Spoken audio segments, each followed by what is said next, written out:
Olá, seja muito bem-vindo a mais um episódio da nossa série Despertando com Neville Goddard, o episódio 79, dando continuidade aí à parte 6, o despertar da imaginação.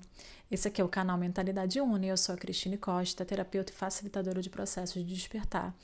E o nosso episódio de hoje é o capítulo 7, o penúltimo capítulo da parte 6, a criação está consumada.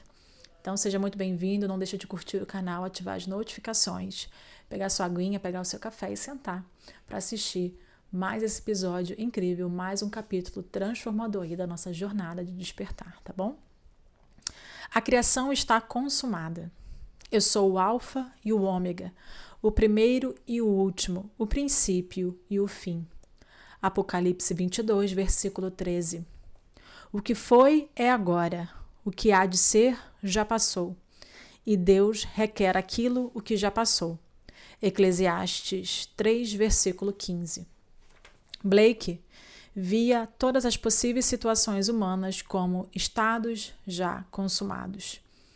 Ele via todos os aspectos, cada trama e cada drama, já constituídos como, entre aspas, meras possibilidades, enquanto nós não estivermos incorporados a eles, mas como realidades supremas quando habitamos neles. Ele descrevia estes estados como, entre aspas, esculturas dos salões perdidos. Distingui, portanto, os estados dos indivíduos nesses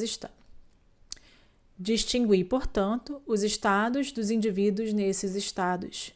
Os estados se alteram, mas as identidades individuais nunca mudam nem se cessam. A imaginação não é um estado, disse Blake.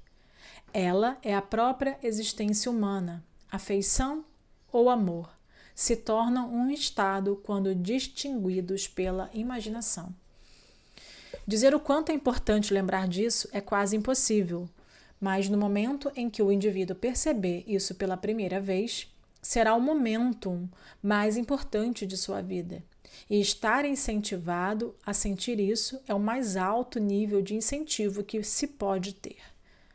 Esta verdade é comum a todos os homens, mas ter a consciência dela, estar autoconsciente disso, é outra história. O dia que eu percebi esta grande verdade, que tudo no meu mundo é uma manifestação da atividade mental que se passa dentro de mim e que as condições e circunstâncias na vida só refletem o estado de consciência com o qual eu estou unido, foi o mais importante em minha vida.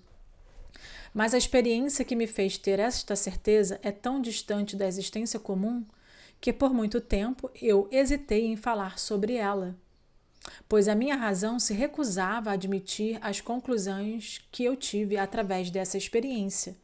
No entanto, esta experiência me revelou que eu sou soberano dentro da esfera do meu próprio estado de consciência e que é o estado com o qual eu estou identificado que determina a experiência que eu vivo. Portanto, isso deve ser algo a ser compartilhado com todos, pois saber disto é tornar-se livre da maior tirania do mundo, a crença nas causas secundárias. Bem-aventurados os puros de coração, pois eles verão a Deus. Mateus 5, versículo 18. Nessa aí da maior tirania do mundo, que é a crença nas causas secundárias, é você acreditar que as causas estão fora, que o que está causando aquilo que você está sentindo ou a sua vida no estado que está é aquilo que está fora, mas muito pelo contrário, é essa causa interna que aquilo que está fora é só o efeito. Bem-aventurados aquele cuja imaginação tem sido purificada das crenças nas causas externas. Eles sabem que a imaginação é tudo e tudo é imaginação. Um dia eu despercebidamente saí do meu apartamento em Nova York para uma zona rural de algum passado remoto. Quando entrei no salão de jantar de um grande hotel, eu me tornei totalmente consciente da situação. Eu sentia que o meu corpo físico estava imóvel em minha cama em Nova York. E ainda assim, eu estava tão acordado e tão consciente como sempre estive. Eu sabia intuitivamente que se eu pudesse parar a atividade em minha mente, tudo diante de mim iria congelar.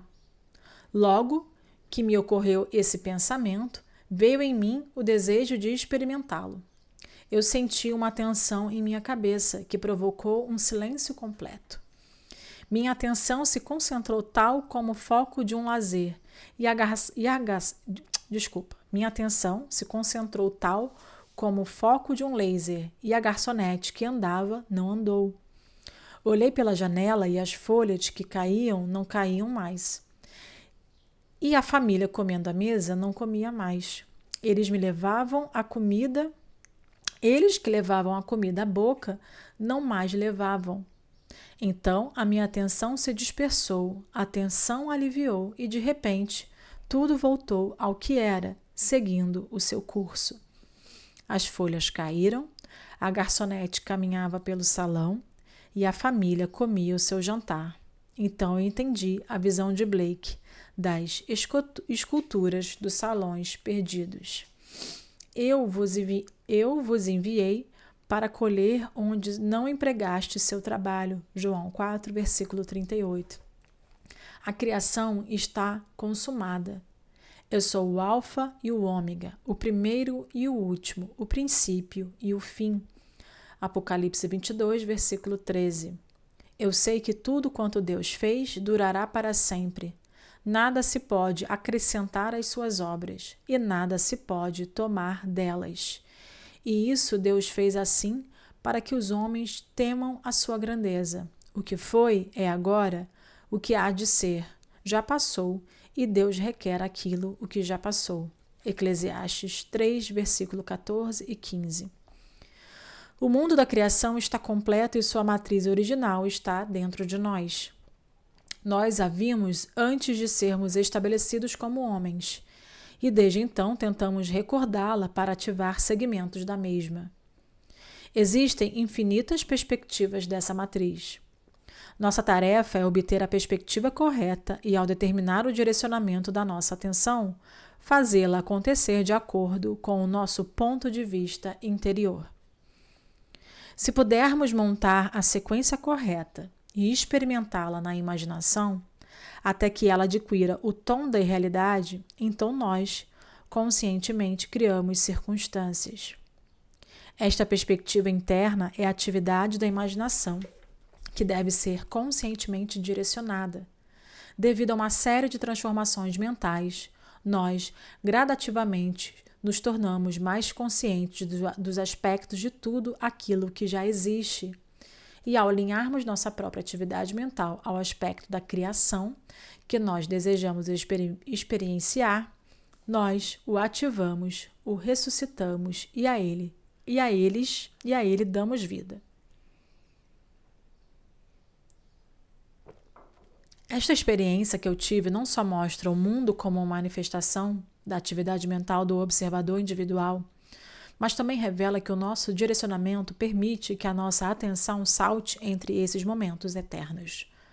Um abismo infinito separa qualquer momento distinto que nós vivemos. Nós, através dos movimentos da nossa atenção, damos vida às, entre aspas, esculturas dos salões perdidos. Pense que o mundo contém um número infinito de estados de consciência, através dos quais ele poderia ser observado. Pense nesses estados como salões ou mansões na casa de Deus. E que, como os quartos de qualquer casa, eles são fixamente alocados em relação um ao outro. Agora pense em você mesmo. O seu verdadeiro eu, o seu eu imaginativo, como um habitante vivo, caminhando pela casa de Deus. Cada quarto contém algumas das esculturas perdidas, com infinitas tramas e dramas, e situações e eventos já existentes, mas não ativados. Elas são ativadas assim que a imaginação humana entra em contato e se funde a elas. Cada um representa certas atividades mentais e emocionais. Para entrar em um estado, o homem deve consentir com as ideias e sentimentos que ele representa. Esses estados representam um momento infinito de possibilidades e transformações mentais que o homem pode experimentar. Para mudar para um outro estado ou mansão, se exige uma mudança de crenças. Mansão, no caso, é a nossa expressão, né? O nosso, vamos dizer assim, nosso personagemzinho. e deve ser uma correspondência equivalente, pois esta é a condição necessária e somente por essa condição o estado desejado poderá ser ativado e objetivado. Combinar as crenças de um estado é a busca que encontra, é o bater a porta que faz abrir, o pedir que se recebe, entre e domine sobre a terra. No momento em que o homem corresponde às crenças de um estado qualquer, ele funde-se com este estado, e esta união resulta na ativação e projeção dos seus aspectos, tramas, dramas e eventos. Este estado se torna a casa onde o indivíduo habita, pelo qual ele vê o mundo. Este será o seu alicerce e, se o indivíduo for observador, ele verá a realidade exterior se edificar de acordo com o modelo de sua imaginação. É pelo fato de termos nos acostumado a contemplar a nossa autoimagem que nós ficamos sujeitos às limitações dos nossos sentidos físicos e ficamos encobertos em corpos de carne e osso. É por isso que o despertar da imaginação é necessário, o retorno do filho pródigo que o nosso Pai espera. Porque a criação aguarda com ardente expectativa a manifestação dos filhos de Deus. Porém, a criação foi submetida à vaidade, não por sua vontade, mas por causa daquele que a sujeitou. Porque a própria criação também há de ser libertada do cativeiro da corrupção em que se encontra, recebendo a gloriosa liberdade outorgada aos filhos de Deus. Romanos 8, versículos 19, 20 e 21. Nós fomos sujeitos a essa experiência biológica porque ninguém poderá despertar a imaginação sem antes ter sido submetido às vaidades e às limitações da carne. Quem não tomou a parte que lhe cabe da herança, quem não experimentou e provou este cálice da experiência, não se torna pródigo, e a confusão irá permanecer até que o homem desperte e uma perspectiva fundamentalmente imaginativa sobre a vida lhe seja estabelecida e tomada como fundamento. Eu deveria pregar as riquezas insondáveis de Cristo e fazer com que todos os homens vejam a comunhão do mistério, que desde o início do mundo tem sido escondida em Deus, que criou todas as coisas através de Jesus Cristo. Efésios 3, versículos 8 e 9. Tenha em mente que Cristo em você é a sua imaginação. Assim como a aparência do nosso mundo é determinada pelo estado particular com o qual nós identificamos, da mesma forma nós podemos determinar nosso destino como indivíduos, fundindo nossa imaginação com os ideais que buscamos realizar. Na distinção entre nossos estados de consciência, depende a distinção entre as circunstâncias e condições de nossas vidas. O homem que é livre na escolha do seu estado, muitas vezes implora para ser salvo do estado que ele mesmo escolheu. E vós reclamareis em voz alta contra o rei que vós mesmos tiverdes escolhido. Porém o Senhor não atenderá às vossas queixas neste dia. Contudo, o povo recusou-se a ouvir a voz de Samuel e exclamou: Não teremos um rei sobre nós. 1 Samuel 8, versículos 18 e 19. Escolha sabiamente o estado ao qual você vai servir. Todos os estados não têm vida, até que a sua imaginação se funda a eles. Todas as coisas, quando são admitidas, são manifestadas pela luz, pois tudo o que é feito manifesto é luz. Efésios 5, versículo 13. E disse Jesus: Eu sou a luz do mundo. João 8, versículo 12. E disse ele também: Vós sois a luz do mundo. Mateus 5, versículo 14. A luz pela qual essas ideias, às quais você consente, são manifestadas. Entregue-se ao seu ideal. Nada pode tirá-lo de você senão a sua imaginação. Não pense no seu ideal, pense através dele. Somente os ideais através dos quais você pensa é que são sempre realizados. Nem só de pão vive o homem, mas de toda palavra que procede da boca de Deus. Mateus 4, versículo 4. E a boca de Deus é a mente do homem. Alimente-se das ideias que você deseja realizar. Tenha um propósito, tenha um objetivo definido, ou sua mente ficará vagueando errantemente, se alimentando com qualquer sugestão negativa. Se você viver bem mentalmente, todo o resto ficará bem. Com uma mudança da sua dieta mental, você pode alterar o curso dos eventos que você observa. Mas sem essa mudança na alimentação de sua mente, sua história pessoal permanecerá a mesma. Agora, atenção a esse ponto. Você ilumina ou escurece a sua vida através das ideias que você consente. Nada é mais importante que as ideias que você consome. E você consome as ideias às quais você pensa. Se você notar que nada mudou em seu mundo, isso é um sinal claro que você não está seguindo fielmente a sua nova dieta mental, que você negligencia a fim de culpar as circunstâncias que o cercam. Você precisa de uma nova atitude sustentada.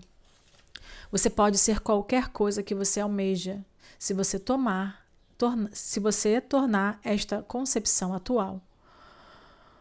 Pois qualquer ideia que exclua todas as outras do raio de sua atenção será compelida em ação.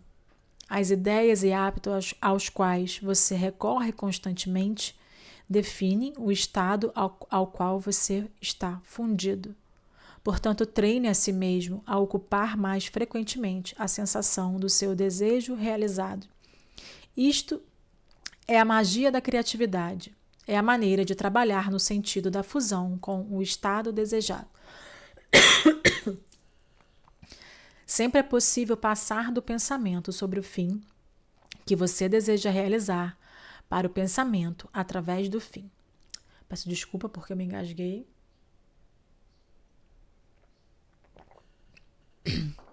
Mas a questão crucial é pensar na extremidade.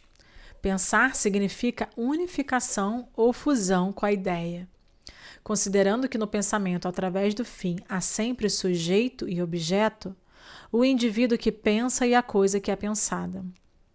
Ou seja, você é o indivíduo que pensa, você é o sujeito, e a coisa que você pensa é o objeto. Você deve imaginar-se no estado do seu pedido atendido, no seu amor por esse estado. E ao torná-lo vivo, pensar através da sua perspectiva e não mais sobre ela, você passa de pensar sobre para pensar através, concentrando a sua imaginação no sentimento da realização do seu desejo. Sempre é possível transcender o pensamento sobre o fim que você deseja realizar, para o pensamento a partir do fim que você deseja realizar. E a questão crucial é pensar a partir do fim, pois para pensar a partir do fim é necessária a unificação ou fusão com o seu ideal, enquanto que apenas pensar sobre o fim é o mesmo que separar o sujeito e o objeto. O indivíduo que pensa e aquilo que é pensado. Você deve imaginar-se no estado do seu pedido atendido e, com o seu amor a esse estado, torná-lo vivo em você, pensando através e não sobre. Você irá transcender do pensamento sobre para o pensamento através, ao ter centralizado a sua imaginação no sentimento da realização do seu desejo. Então, finalizamos esse penúltimo capítulo A Criação Está Consumada. Obrigada pela sua participação até o final aqui desse vídeo. Não deixe de curtir, comentar e compartilhar esse vídeo. Deixa aqui o seu feedback, o que você está achando desse estudo, se você acompanhou desde o iniciozinho, o que já movimentou aí na sua trajetória de despertar, o acesso a esse conhecimento, o acesso a esse poder, esse despertar, por exemplo, nessa parte 6 da sua imaginação, do seu poder imaginativo, tá bom? Então, muito obrigada pela sua presença e eu te vejo no próximo episódio.